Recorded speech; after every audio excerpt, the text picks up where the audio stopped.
नमस्कार दोस्तों, मेरा नाम है मनीष कुमार सिंह और आपका बहुत-बहुत स्वागत करता हूं मैं 4 पीएम महाराष्ट्र पे। दोस्तों, महाराष्ट्र की राजनीति पे हम लगातार चर्चा करते रहते हैं, बातचीत करते रहते हैं और जो लेटेस्ट बड़ी खबरें हैं, जो आपको जाननी चाहिए, वो आप तक लेकर के आते हैं।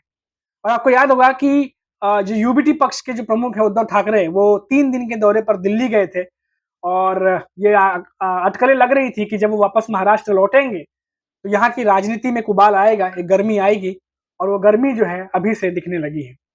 और ऐसी गर्मी आई है कि इसका अंदाजा नहीं था और जैसे ही उद्धव ठाकरे लौटे हैं उन पे चौतरफा हमले जो है वो शुरू हो गए। कहीं गाड़ी पर हमले होते हैं तो कहीं जुबानी जंग जो है उनके खिलाफ चल रही है। कई सारे नेता जो है वो आरोप प्रत्यारोप अब शुरू कर चुके हैं और साथ ही साथ जो कुछ मुस्लिम समुदाय के लोग हैं उनके घर तक जो है पहुंचे और उनसे मिलने की बात करने लगे। अब जिसके बाद उनके घर पर भी सुरक्षा व्यवस्था बढ़ा दी गई है। क्या है ये पूरा मामला? धीरे-धीरे एक-एक करके बातचीत करते हैं, चर्चा को आगे बढ़ाते हैं। सबसे पहले आप देखिए कि जब उद्धव ठाकरे यहाँ से दिल्ली गए, तो सरगर्मियाँ तेज़ हो गई थी कि सीएम फेस को लेकर के जो है वहाँ पर बातचीत होगी और रोड मैप तैयार किया जाएगा आगे की रणनीति को लेकर के। तमाम इंडिया ब्लॉक के जो बड़े-बड़े नेता हैं, उनसे उनकी मुलाकात हुई और इन मुलाकातों पर सभी की नज़रें थी, ना सिर्फ एनडीए गठबंधन, इंडिया गठबंधन बल्कि जो विपक्ष के नेता हैं, एनडीए के जो नेता हैं, सबकी नज़रें थी कि क्या कुछ वहाँ से जो चीज़ें निकल कर सामने आ रही हैं, आखिर जो लोकसभा चुनाव में नुकसान हुए हैं एनडीए को, अब किस तरीके से जो है इंडिया गठबंधन आगे बढ़ेगा क्योंकि महाराष्ट्र में सभी को पता है कि एनडीए गठबंधन पहले की तुलना में काफ़ी मजबूत दिखाई दे रहा है। अब जैसे ही उद्धव ठाकरे वहाँ से तमाम मीटिंग्स और मुलाकातें करके वापस लौटे हैं, उन पर चौतरफा हमले एक तरीके से देखने को मिल रहे हैं। जब वो यहाँ से गए थे तो पहले ही जुबानी जंग शुरू थी। अमित शाह के साथ अमित शाह ने बयान दिया, उसके बाद उन्होंने भी बयान दिया और मामला गर्म था। लेकिन जब वो दिल्ली से लौटे हैं, तो मामला कुछ ज़्यादा ही बढ़ गया है। अब देखिए कि क्या कुछ हुआ है। थाने में उनकी गाड़ी पर हमला हुआ, मंच से कार्यकर्ताओं का नाम सामने आया, कुछ लोग जो है हिरासत में भी लिए गए हैं। उसके बाद अब ठाकरे बनाम ठाकरे जो है वो ठन गई है। वहीं अगर दूसरी तरफ देखिए तो भाजपा भी जो है वो ज़ुबानी हमला कर रही है उद्धव ठाकरे पे और औरंगज़ेब के उत्तराधिकारियों की पालकी उठा रहे हैं उद्धव ठाकरे, ऐसा आरोप लगा रही है और साथ ही साथ कह रही है कि वो भगवा जो है भाजपा ने आरोप लगाया कि भगवा छोड़ चुके हैं पूरी तरीके से। अब देखिए कि महाराष्ट्र के जो भाजपा के अध्यक्ष हैं, चंद्रशेखर बावनकुले, उन्होंने शिवसेना यूपीटी के नेता उद्धव ठाकरे पर तीखा हमला बोला।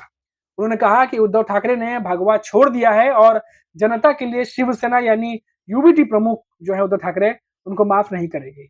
उन्होंने ये भी कहा कि उद्धव ठाकरे ने छत्रपति शिवाजी महाराज की विरासत से भी खुद को दूर कर लिया है। तो ये तीखा हमला जो है वो चंद्रशेखर बावनकुले उद्धव ठाकरे पर कर रहे हैं। अब देखिए कि उद्धव ठाकरे जो हैं, ये जो चंद्रशेखर बावनकुले ने उन पे हमला बोला, इससे पहले उद्धव ठाकरे जो है उन्होंने महाराष्ट्र के सीएम एकनाथ शिंदे पर भी एक तीखा हमला उद्धव ठाकरे की तरफ से बोला गया था।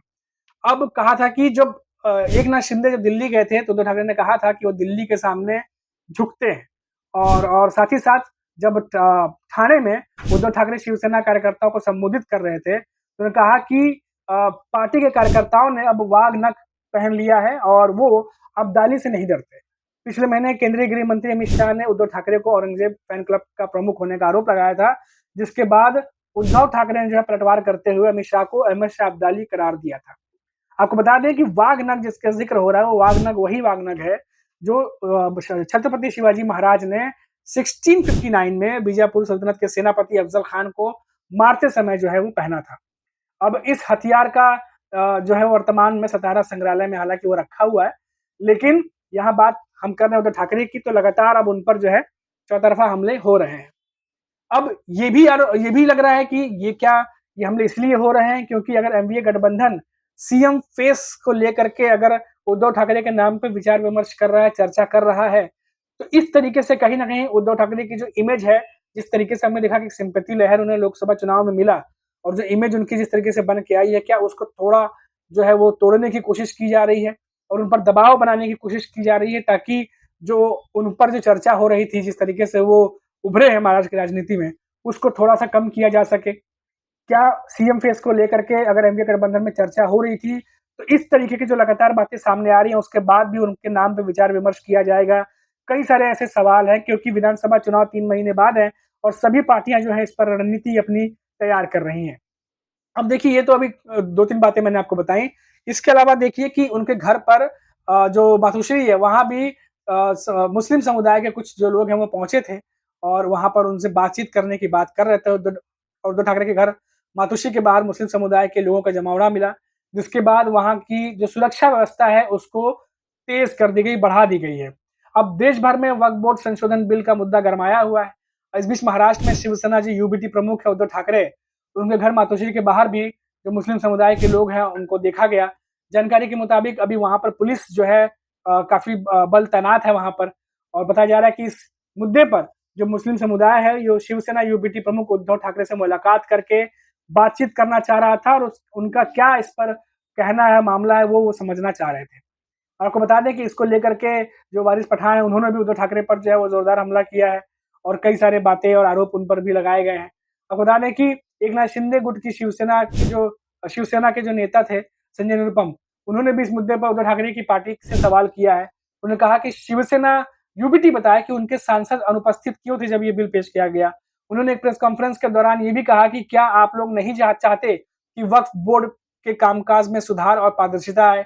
तो कई सारी बातें हैं और कई सारे ऐसे मुद्दे हैं जिसको लेकर के उद्धव ठाकरे को जो विपक्षी पार्टी है, चाहे वो बीजेपी हो, चाहे वो एकनाथ शिंदे की शिवसेना हो, सब जगह से जो है उनको कहीं न कहीं इस समय लग रहा है कि घेरने की तैयारी जो है वो की जा चुकी है। अब देखिए कि जब वो क्रमबद्ध तरीके से देखिए कि जब वो महाराष्ट्र में थे, मुंबई में थे, तो उद्धव ठाकरे लगातार उनके बयानों में तल्खी देखने को मिल रही थी, और जिस तरीके से उनके खिलाफ बयानबाजी हो रही थी, उद्धव ठाकरे भी उसी तरीके से बयानबाजी करके जो है वो जवाब दे रहे थे।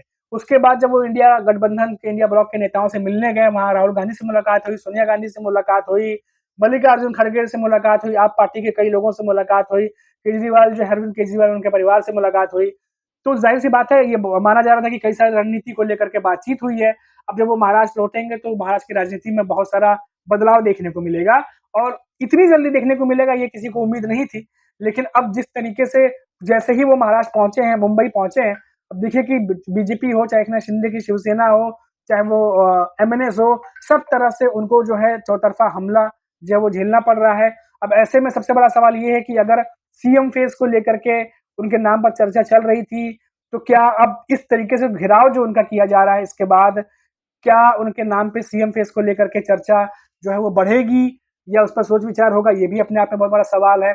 और साथ ही साथ सबसे बड़ा सवाल ये है कि उद्धव ठाकरे पर ये चौतरफा जो हमले हो रहे हैं, इसको अब उद्धव ठाकरे किस तरीके से जो है निपटेंगे, क्योंकि वो लगातार लोगों से मिल रहे हैं और कार्यकर्ताओं को संबोधित भी कर रहे हैं, और संबोधन में बीजेपी के साथ साथ अन्य नेताओं पर निशाना भी साध रहे हैं।